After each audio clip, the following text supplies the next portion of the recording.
Di antara mereka ada orang yang asli fakir miskin, atau sebenarnya mereka orang kaya, namun karena mendadak rumahnya hancur atau harta bendanya, mobilnya, motornya semua hilang, semua hanyut di bawah banjir misalnya. Kemudian dia mendadak tidak mempunyai harta yang banyak, dia menjadi miskin, maka orang yang seperti ini berhak mendapatkan zakat.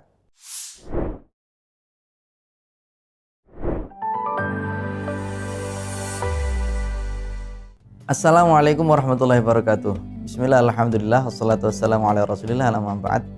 Teman-teman sekalian, sebagian saudara kita pada saat ini mengalami musibah bencana alam. Bagaimana hukumnya memberikan zakat kepada mereka?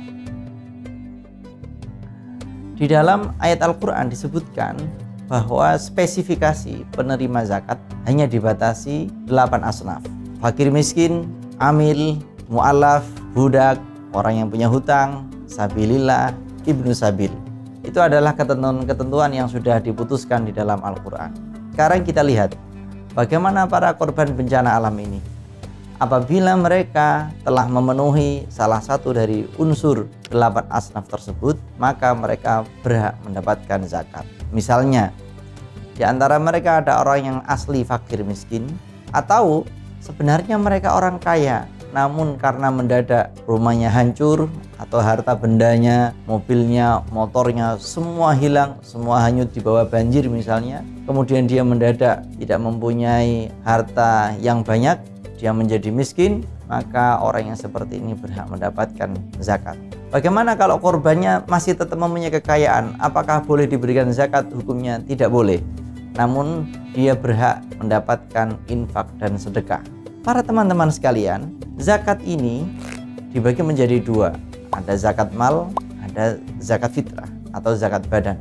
Apabila zakat yang akan diberikan kepada mereka adalah zakat mal, maka zakat bisa didistribusikan dalam bentuk uang. Namun apabila zakat yang akan diberikan kepada para korban ini berbentuk zakat fitrah, maka perlu didistribusikan dalam bentuk makanan pokok.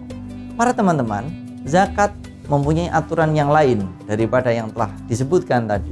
Di antaranya, bagaimana dijelaskan di dalam mazhab Syafi'i dalam penjelasan yang masyhur menurut penjelasan Syekh Zainuddin Al-Malibari, beliau mengatakan wala yajuzu limalikin naqlu zakati an baladil mali walau ila masafatin qaribah wala tujzi. Bagi pemilik zakat yang ingin menyalurkan zakatnya, tidak boleh didistribusikan di tempat lain walaupun jaraknya tidak terlampau jauh, dan itu tidak menyebabkan zakatnya cukup, artinya tidak sah.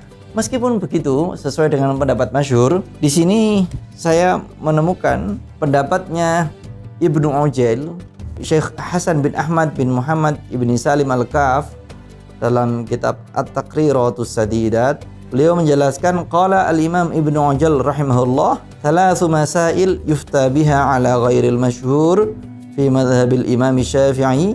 Ada 3 masalah yang difatwakan dalam pendapat yang tidak populer atau ghairul masyhur di dalam madhab al-Imam Syafi'i. Di antara 3 pendapat itu disebutkan, saya langsungkan, jawazu naqli zakati min mawdi'iha ila baladin akhar. Kebolehan memindahkan zakat dari tempat asalnya ke daerah yang lain.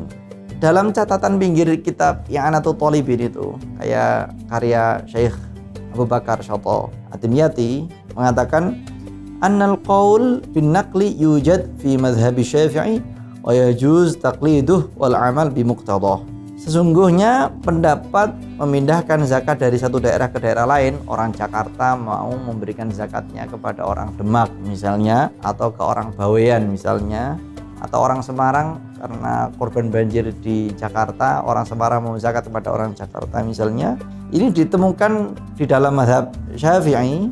Di sini dikatakan wa yajuzu taqliduh, dan boleh taklid dalam masalah memindahkan zakat ini dengan mengikuti pendapat kebolehan naklu zakah dan menjalankan ketentuannya. Walhasil di dalam mazhab Syafi'i memberikan zakat kepada para korban bencana alam asalkan mereka memenuhi salah satu dari asnaf 8, hukumnya diperbolehkan.